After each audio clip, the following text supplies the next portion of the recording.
मेरे इस चैनल रोचक कथाएं में पुनः स्वागत है। आज मैं आपको हलषष्ठी व्रत कथा की संपूर्ण अध्याय बताने जा रहा हूं। तो देर नहीं करते शुरू करते हैं आज की कथा। अध्याय 1। अचानकपुर में एक राजा अपने परिवार सहित रहता था। वह प्रजा के सुख दुख का बहुत ध्यान रखता था। उसके राज्य में सभी सुखी थे। राजा अपने राज्य के हर गांव में तालाब कुआं बनवाता रहता था, लेकिन सभी तालाब कुआं सदैव सूखे ही बने रहते थे। इस वजह से राजा हमेशा चिंतित रहता था कि ऐसा कोई तो उपाय होगा कि जिसके करने से पानी की समस्या का निदान हो जाएगा। एक दिन राजा अपने दरबार में पानी के विषय में मंत्री एवं सलाहकारों से चर्चा कर रहा था कि अचानक एक आकाशवाणी होती है। हे राजा, तुम अपने इकलौते पुत्र की बलि दोगे तभी तुम्हारी समस्या का हल होगा, वरना तुम ऐसे ही पानी के लिए चिंतित रहोगे। इस आकाशवाणी को सुनकर दरबार में बैठे सभी लोगों को आश्चर्य होता है और सभी लोग दुखी हो जाते हैं। सभी सोचते हैं कि यदि राजकुमार की बलि दे दी जाएगी तो राजा का वंश ही खत्म हो जाएगा। रात में राजा विचार करता है कि यदि मैं अपने बेटे के बेटे अर्थात पोते को, जो अभी 2 माह का है, उसकी बलि दे दूं तो कैसा रहेगा। इससे आकाशवाणी की बात भी पूरी हो जाएगी और मेरा वंश भी बच जाएगा, क्योंकि मेरे बेटे के जीवित रहने से भविष्य में और भी पोतों का जन्म हो सकता है। फिर तो राजा अपने मन में यही निश्चय करके सो जाता है। अगले दिन हलषष्ठी का व्रत होता है। राजा के बेटे की बहू हलषष्ठी का व्रत रखती है। इधर राजा सोचता है कि मैं बहू से उसके पुत्र को बलि के लिए कैसे मांगू। कोई माँ अपने पुत्र को बलि के लिए कैसे दे सकती है, वो भी आज के दिन जबकि माताएं अपने पुत्र के सुख सौभाग्य की कामना के लिए व्रत कर रही है। राजा मन में विचार करता है कि क्यों ना मैं बहू को किसी बहाने से उसके मायके भेज दूं और पोते को छोड़ जाने को कह दूं। जब बहू चली जाएगी तब मेरा काम बन जाएगा। बाद में बहू को कोई बहाना बना दूंगा। यह विचार राजा को उचित लगता है और वह बहू के पास जाकर कहता है, बहू, अभी तुम्हारे मायके से खबर आई है कि तुम्हारी माँ बहुत बीमार है, तुमको देखना चाहती है। तुम अपनी माँ को देखने चली जाओ, पोते को मेरे पास छोड़ जाओ। यह सुनकर बहू कहती है, पिताजी, आज तो हलषष्ठी है, आज मैं कैसे जा सकती हूँ। आज के दिन तो हल जुते जमीन पर चलना मना रहता है। तब राजा कहता है, तुम चलकर नहीं जाओगी, मैं पालकी सजवा देता हूँ, तुम उसमें बैठकर जाना। बहू के जाते ही राजा अपने पोते को सागर के पास ले जाकर बलि चढ़ा देता है। उसके बाद उसे आत्मग्लानि होती है कि वह अपनी बहू से क्या कहेगा। उधर बहू जब अपने मायके पहुंचती है तो सभी महिलाएं हलषष्ठी पूजा करने की तैयारी कर रही होती है। उसकी माँ भी पूजा करने को तैयार बैठी होती है। अपनी माँ को स्वस्थ देखकर बहू को बहुत खुशी होती है, लेकिन आश्चर्य भी होता है कि ससुर ने ऐसा क्यों कहा। उसके बाद सभी मिलकर हलषष्ठी देवी की पूजा करते हैं। बहू भी पूजा करके व्रत का पारण कर कहारों के साथ वापस आती है। रास्ते में वह कहारों को कहती है, हमारे ससुर जी ने जो सागर बनवाए हैं उसी तरफ लेकर चलना, मैं सागर में हाथ मुंह धोकर ही घर जाऊंगी। कहारों को असमंजस होता है, लेकिन बहू की जिद के कारण उधर ले जाते हैं। लेकिन उन्हें सागर में पानी भरा हुआ देखकर आश्चर्य होता है। वास्तव में आकाशवाणी के अनुसार राजा के बलि देने से ही यह चमत्कार हुआ था। बहू सागर में उतरकर प्रणाम करती है और हाथ मुंह धोकर आंचल फैलाती है। आंचल में उसका बच्चा खेलते हुए आ जाता है। बहू को बहुत आश्चर्य होता है कि बच्चा यहाँ कैसे आ गया। फिर दोनों घर पहुंचते हैं। यह सब हलषष्ठी माँ की कृपा से ही हुआ था। राजा अपनी बहू से माफी मांगता है, लेकिन साथ में बच्चे को देखकर बहुत खुश होता है। राजा बहू को आशीर्वाद देते हुए कहता है कि यह तुम्हारे ही पुण्य प्रताप का नतीजा है।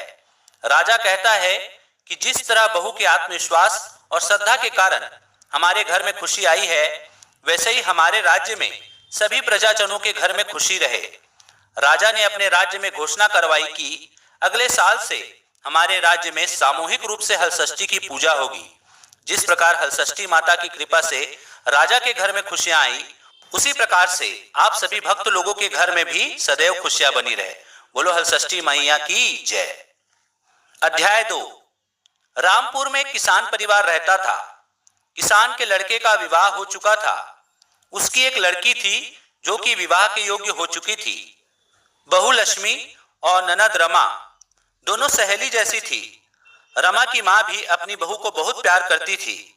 एक दिन रमा और लक्ष्मी दोनों खेत जाने की सोचती है।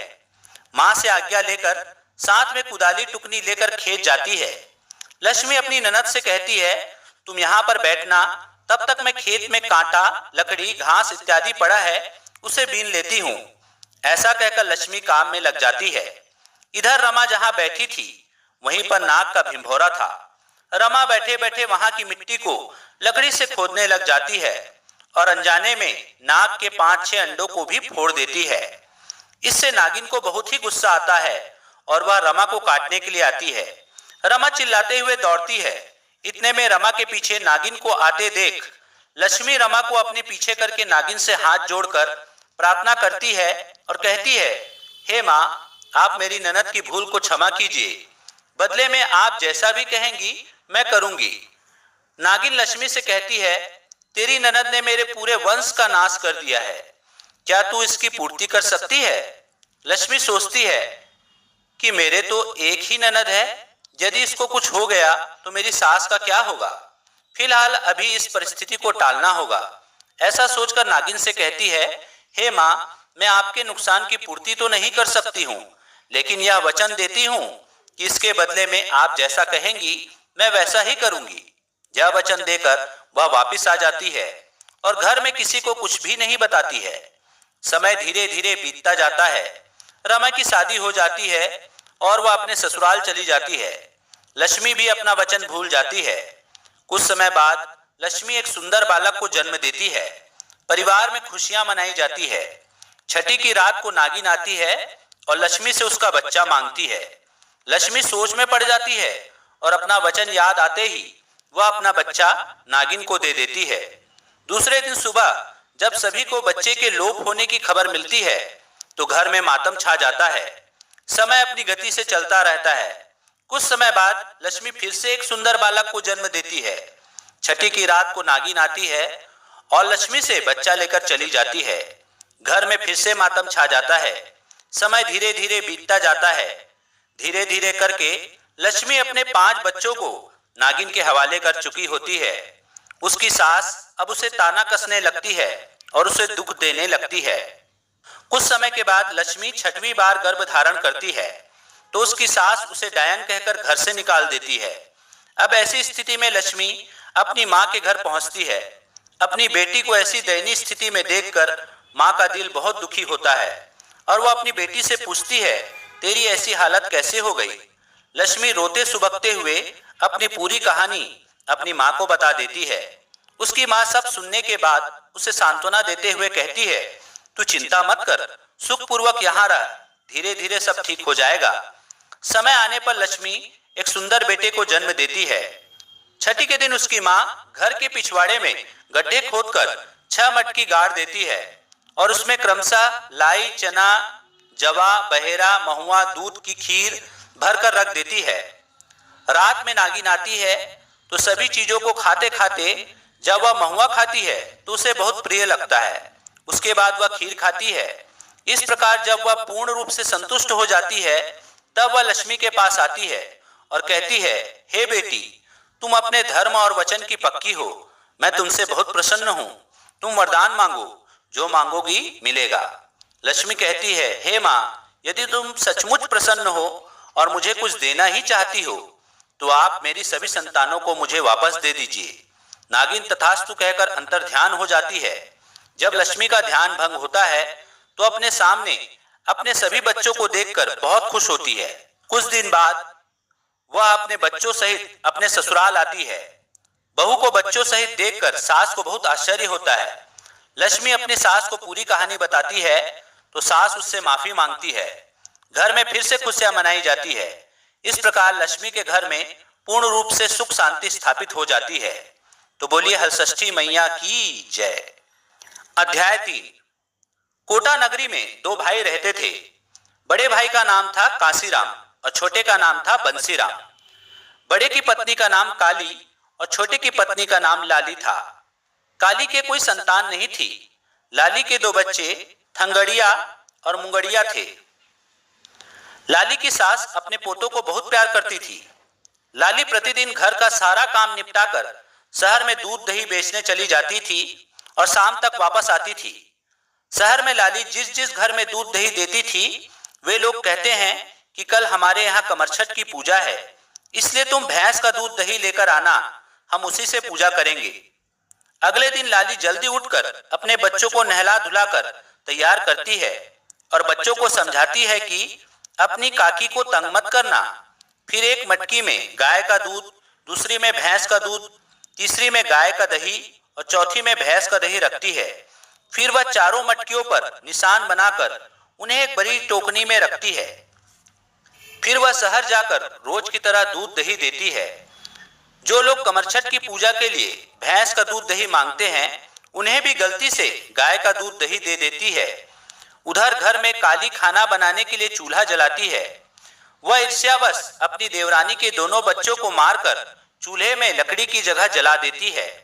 खाना बनने के बाद वह अपनी रसोई को अच्छी तरह साफ करके राख को समेटकर घर से बाहर फेंक देती है। उधर कुछ देर में लाली को याद आता है कि भैंस के दूध और भैंस की दही वाली मटकी जो कि त्यों भरी है। फिर वह सबके घर दौड़ी दौड़ी जाती है। वहां सभी जो महिलाएं एक ही घर में एकत्रित होकर पूजा की तैयारी कर रही होती हैं। लाली हाथ जोड़कर कहती है, मेरे से गलती हो गई, मैंने आपको भैंस के दूध दही की जगह गाय का दूध दही दे दिया है। अभी आप लोगों ने पूजा शुरू नहीं की है, इसलिए उसे अलग कर दीजिए और भैंस के इस दूध दही से पूजा कीजिए। लाली भी वही बैठकर पूजा करती है और अपनी गलती के लिए क्षमा मांगती है। इधर काली को आत्मग्लानि होती है और वह अपने मायके चली जाती है। जब लाली शहर से वापस आती है तो अपने बच्चों को आवाज लगाते हुए बुलाती है। कमरछठ की पूजा के प्रताप से उसके दोनों बच्चे जीवित हो जाते हैं और दौड़ते हुए आते हैं। बच्चे अपनी माँ को पूरी कहानी बताते हैं। अपने बच्चों को देखकर लाली बहुत खुश होती है और अपनी जेठानी को बुलाने जाती है। वह अपनी जेठानी को समझाते हुए कहती है, दीदी जो हो गया उसे भूल जाओ। आज हम दोनों एक प्रण करते हैं कि हम भी अगले साल से कमरछठ की पूजा किया करेंगे। इस प्रकार देवरानी और जेठानी दोनों को सुख शांति प्राप्त होती है। तो बोलिए हलषष्ठी मैया की जय। अध्याय 4। रामगढ़ में एक ब्राह्मण परिवार रहता था। ब्राह्मण का नाम रामलाल था। वह बहुत ही सरल स्वभाव का था, लेकिन उसकी ब्राह्मणी ललिता बहुत ही क्रूर स्वभाव की थी। अभी तक उसके कोई संतान नहीं थी। उसके बच्चे पैदा होते ही मर जाते थे। इस प्रकार उसकी 4 संतानें मर चुकी थी। कुछ समय बाद उनके यहाँ 5वीं संतान उत्पन्न हुई। जब वह 6 माह की हो गई तो एक दिन ललिता अपनी रौताइन को बच्चा सौंपकर नदी पर नहाने चली जाती है। रौताइन बच्चे को खिलाते खिलाते सोचती है कि मेरे घर में नमक नहीं है, इसलिए वह थोड़ा सा नमक ललिता के घर में से निकाल कर ले जाती है। बच्चा यह देखकर हंसने लगता है। तब रौताइन पूछती है, तुम क्यों हंस रहे हो? तब बच्चा कहता है, अभी यहाँ पर मेरी माँ नहीं है, इसलिए तुम कुछ और ले जाना चाहती हो तो ले जाओ। रौताइन कहती है, मैं तब तक कुछ नहीं ले जाऊंगी जब तक तुम अपने हंसने का कारण नहीं बताओगे। तब बच्चा कहता है, पता नहीं मेरी माँ ने पिछले जन्म में कितना नमक चुराया होगा, जो कि उसकी सजा उसे अब तक मिल रही है। अब तक उसे कोई भी सुख प्राप्त नहीं हो पाया है। रौताइन कहती है, तुम उसके पास हो तो उसे इससे बढ़कर और क्या सुख चाहिए? बच्चा कहता है, मैं तो 1-2 दिन रहकर वापस चला जाऊंगा। रौताइन पूछती है, क्या कोई उपाय नहीं है कि मेरी मालकिन को संतान सुख मिले? तब बच्चा कहता है, अगर मेरी माँ कुतिया बनकर भगवान के दरबार में उपस्थित होकर वहां का वार्तालाप चुपचाप सुने और यहाँ आकर वैसा ही करेगी तो वह इस ऋण से मुक्त होगी। ऐसा बोलकर बच्चा चुप हो जाता है। ललिता नहाकर आती है तो रौताइन पूरी कहानी बताती है। ललिता कहती है, तुम झूठ बोल रही हो, इतना छोटा बच्चा कैसे बात कर सकता है? तुम मुझे डरा रही हो। रौताइन कहती है, जो सच है मैं वही बता रही हूँ, आप माने या ना माने आपकी मर्जी। रामलाल बाहर से कथा पढ़कर आता है तो ललिता उसको भी सब बात बताती है। रामलाल को आश्चर्य होता है, बात आई गई हो गई। दूसरे दिन बच्चा एकदम से बीमार पड़ जाता है। अगले दिन बच्चा मर जाता है। ललिता को रौताइन की बात याद आती है। उधर रामलाल एवं अन्य लोग बच्चे को शमशान ले जाने की तैयारी करते हैं।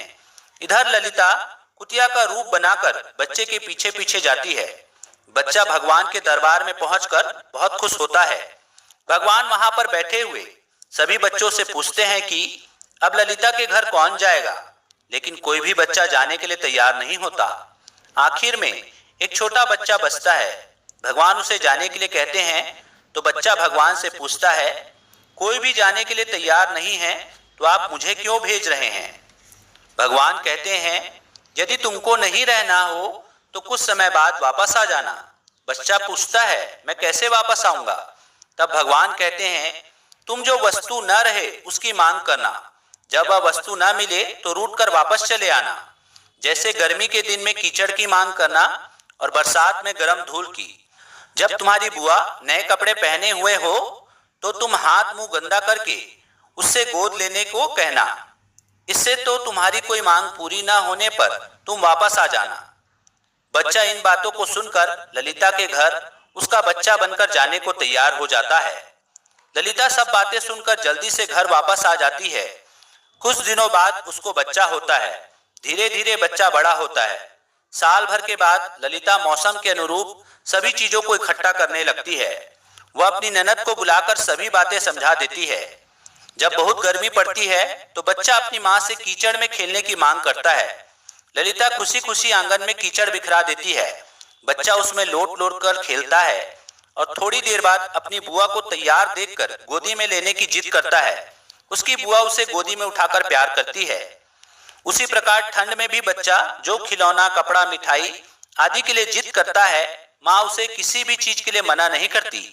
तब बच्चा भगवान से कहता है, ये ब्राह्मणी तो अब सुधर गई है, मुझे भी बहुत प्यार करती है, अब मैं क्या करूं?